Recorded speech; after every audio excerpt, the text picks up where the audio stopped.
G'day! We got a Beyblade X Extreme Battle Set. This one's got an accelerator rail. Also comes with Dagger Dran and Tusk Mammoth. I found it on sale for $21. So there's the front, and that's the back. This base stadium is our first. I don't know what the difference is between an extreme finish or a knockout. Let's crack it open.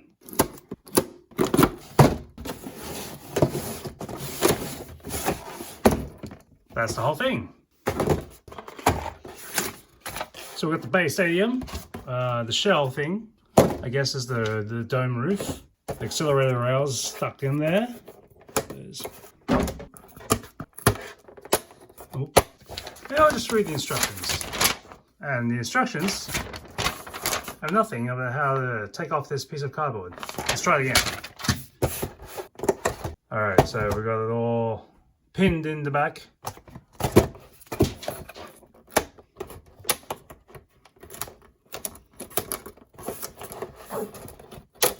Alright, took a bit of a wiggling. Well, there's no reason for you to keep this intact if you didn't care for it, but this can come out in one piece. The hood goes back on, or whatever this thing is. There are warning labels on this side, warning labels on that side. Beyblade X at the front, nothing in the back. And this thing. Guess these go in the teeth. I guess these are the pins that hold the rip down. I believe this is the rip cord. There's another. And we've got our two Beyblades. That's hefty stuff. Let's pull it together. Looks like this has come a bit loose while I was taking off the cardboard. Pops right back in. Worst case, I believe if you're going to clean up, you can pop these right out.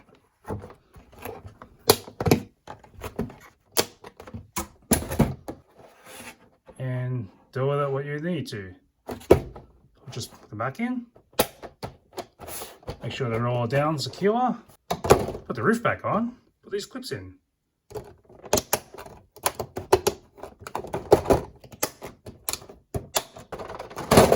And that's the base stadium assembled. On reading the instructions, these corners are the knockout zones, and this is the extreme finish zone. So that's worth extra when you knock them out. So let's put together these Beyblades. The Dagger Dran and the Tusk Mammoth. So with the bit, the ratchet, and the blade. There's the Dagger Dran set up. And that's Tusk Mammoth. So this stadium comes with two launchers. Let's feed this through.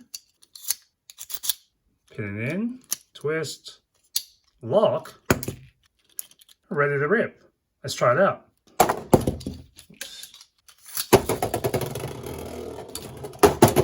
Oh, that just fell out of my hand.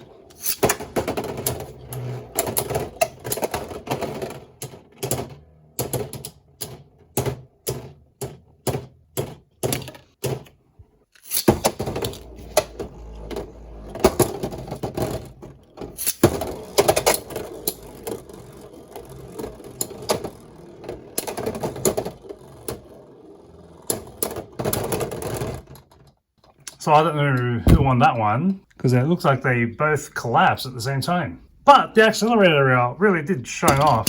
I think the Dagger Dran was reeling off, or at least spinning out real quick once it hit the rail. Let's see if I can just get it to catch the rail on its own.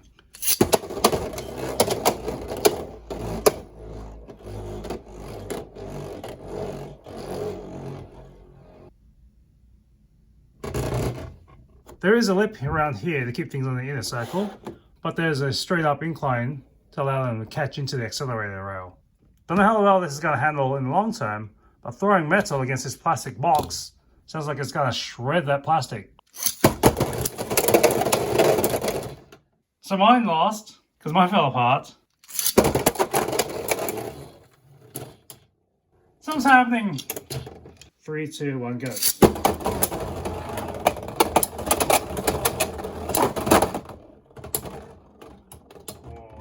More violent. That's just dancing around the body.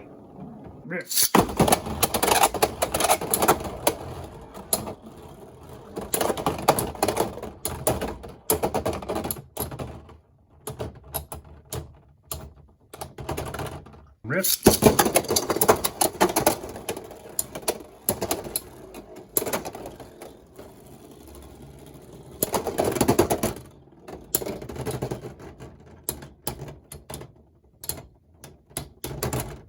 Clearly I had something interfering in the stadium here with my launcher dropping into the knockout zone.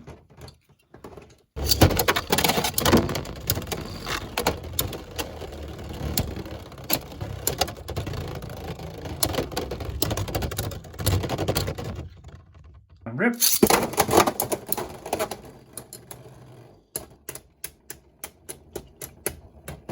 So that's what it looks like between an attack type and a balance type. Beyblade Burst. Paper says I should only use it on the Beyblade Burst base stadium. Let's see how it works inside on the Beyblade X battle set.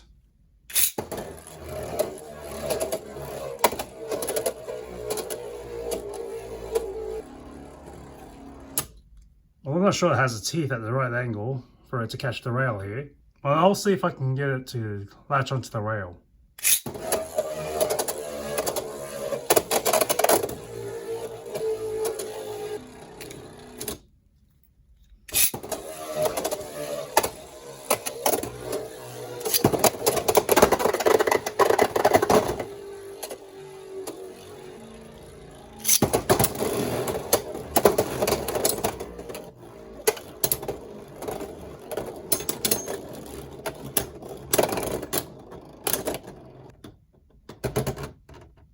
So let's compare the Beyblade X top. You see it's catching there just a bit on the accelerator rail. And with the Beyblade Burst Rise, a slingshot version, it looks like it's got enough to catch there. But I think that's only incidental. It doesn't really have... and it's not exactly ideal for that lip. I've only played a dozen rounds, and there's a lot of scratching up already. That dust is straight out of the box.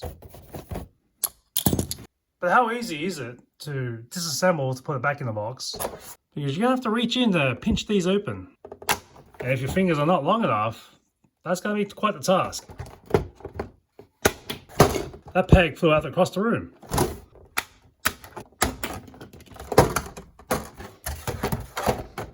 That's disassembled.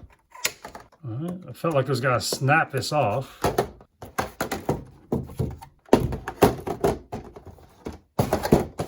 So now let's flat down the ones we found and put the pegs back in. Slide the stadium back in the box. I'm gonna try, okay, so I'm gonna leave these pins off and see if that's gonna be a bad idea. And whether or not these blades are gonna fly out. Hopefully I'll keep my eyesight intact.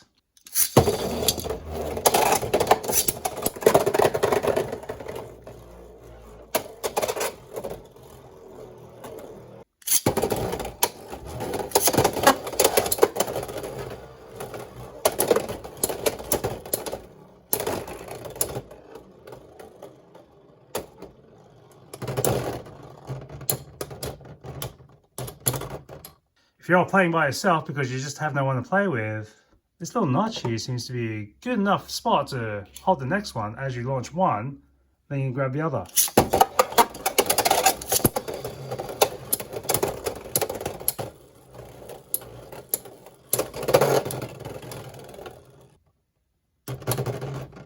Though I guess you do have to account for the handicap of the one coming in a second or two later. Again, I've got no pins holding this down because I do want to see if it's necessary in case you do want to have a chance to put it away for storage. So I am trying to dislodge the stadium lid by doing this.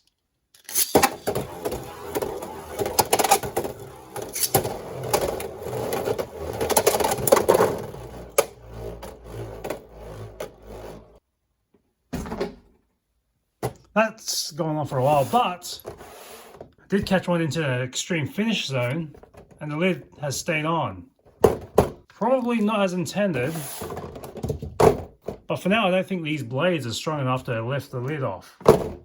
After all, in the worst case, for some reason you've lost these, so a piece of ribbon, and you get some more yarn or something, thread through, do a simple knot, And then it's fine enough to hold it so that the dome doesn't fly off, because you'll be able to then rip it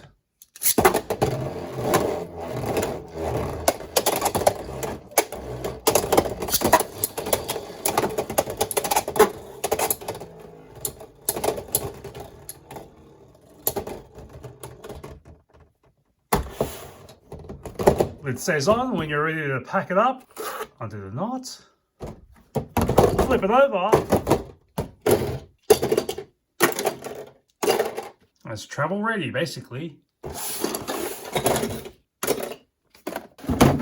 Slot right back in the box. Now you can take the whole box to your friend's house or store it throughout the week until you break it out for the weekend. Size wise, you're looking at 43 centimeters or 17 inches by 35.5 centimeters or 14 inches around the perimeter to about 13 centimeters or 5 inches off the floor. Let's check out our rubbish. The box, you probably use a box of storage, so keep this handy. This toolbox, little inserts inside there. The customary piece of cardboard inside the stadium. 3 little baggies. And the instructions. You get rid of these inserts, as well as this cardboard. You don't particularly need this. 3, 2, 1, go.